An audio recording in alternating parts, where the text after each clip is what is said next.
Welcome to the Power Hour. Today's problem is, what do you do when you're expected to make something work, but the system you were given is fundamentally broken?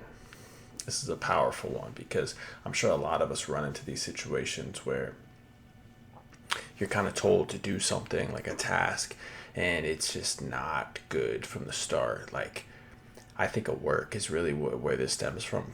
For me, I am in a situation where sometimes things are just like, hey, we have this problem, we need this thing fixed, and you're the guy who's supposed to fix it, so let's do it.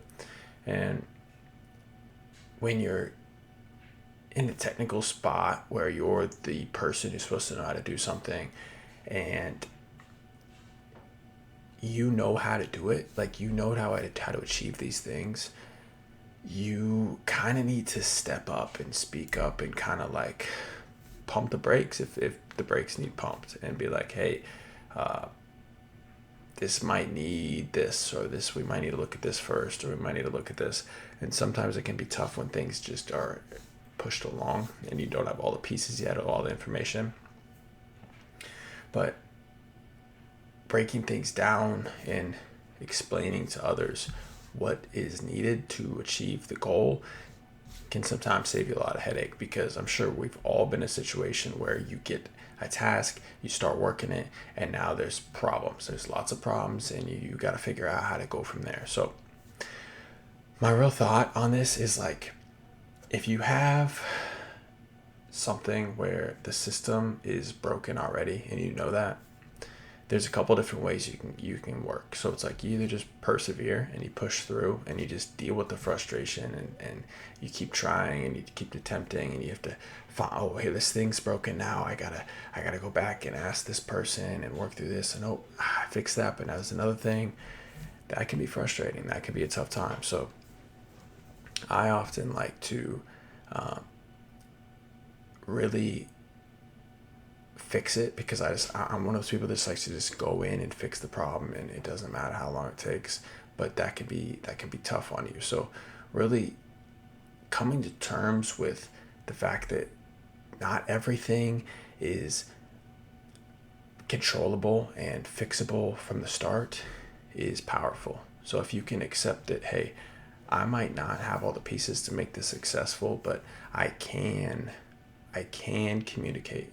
I can give my side of the story and work through the problem that was presented to me. So I think a lot of the respect that other people will gain from you is if you can stay calm in those situations of under duress, and you just start working through the issue slowly. And I think at the very end of the project or the problem, it'll be very clear that you were able to stay on task and focus throughout, even with all the random curveballs that kept presenting themselves. Because you might even know what you're doing or how to solve the problem, but you cannot control the pieces in the problem that was given to you. So if somebody above you has the expectation of how something's going to get done or the timeline, and even if you do everything right to your knowledge, it could still be delayed, it could still be behind it.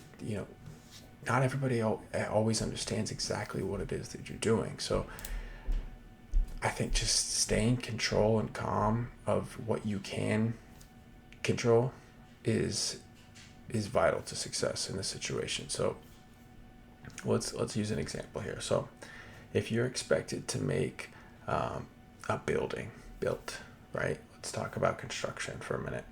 And you were told, here's your crew, here's your people, you got a year, okay? That to a superior or a boss might be plenty of time with ample of staff and ample of tools and equipment and whatever. They can give you the moon and tell you you have a year, and maybe it should only take 8 months, 10 months. And maybe when you sign on, you're ready to go and you think that's fine too, but nobody can control the weather of things. Nobody can control that half of your crew decided to find a new job across the street and make more money. That the most important tool that was needed for one of the days to hang all the windows fell off the scaffolding and is broken, and you guys can't get another one because it's a super niche piece of equipment, and now you're a day or two behind on that project. It gets pushed out a week, so you don't order the next set of materials, and then that's pushed out another week because it was delayed. You see what I'm saying? So it's easy to have things get pushed back when you don't have control over every single aspect. So I think really controlling what you can control and keeping a positive attitude is vital to these situations.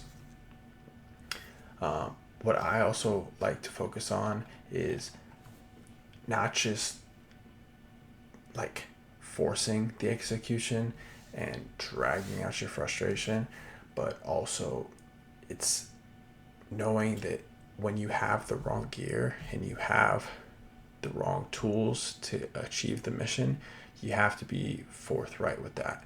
You have to elevate it and communicate those things clearly, your pressure points, to the people that can solve those issues for you. So if you know that you need different tools, but you're not responsible for buying the tools, you need to go to the person who does buy the tools and inform them of that. You need to make sure that the things that you can't control, like the things that you're not responsible for in the grand scheme of the mission of the team, you have to elevate those to the right people, because I'm at fault for this too. I'll keep grinding on something. I'll just make it work. I'll figure out how to make it work. I'll make it work.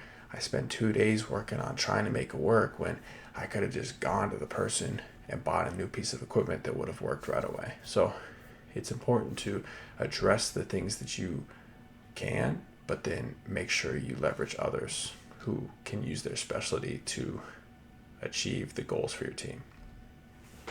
So if I had to summarize the overall question and kind of break it down, I would say that when you're expected to make something work, do it, right? Like make it work, but don't force things too deep. Don't break things down so bad that you're not able to solve the small things, the small wins that you're capable of achieving. Make sure you communicate the problems that you have early. That way that things don't get delayed, because if things get delayed and you still have the problems, that's where leadership above will get frustrated and ask, why are we not hitting these timelines? Because if you can just identify those problems earlier, it'll be easier in the long run, even if the friction is high in the moment. And then if it's already fundamentally broken and you can identify that quickly, I think your acceptance of that fact will cause you to be in a calmer state throughout the project. You won't just be constantly surprised by, this is broken now, or of course this doesn't work.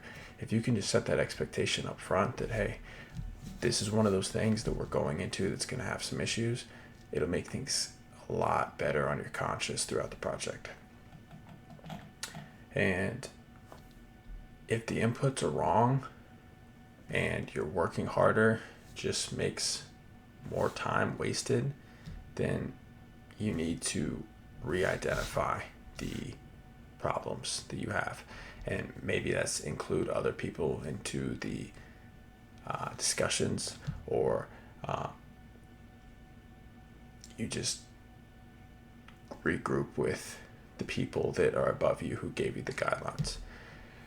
I think that everything that is forced into somebody's hands when it comes to figuring out a problem to solve is going to be messy, but controlling what you can control and delegating what needs delegated early is going to cause you to be calmer and feel like you can achieve more.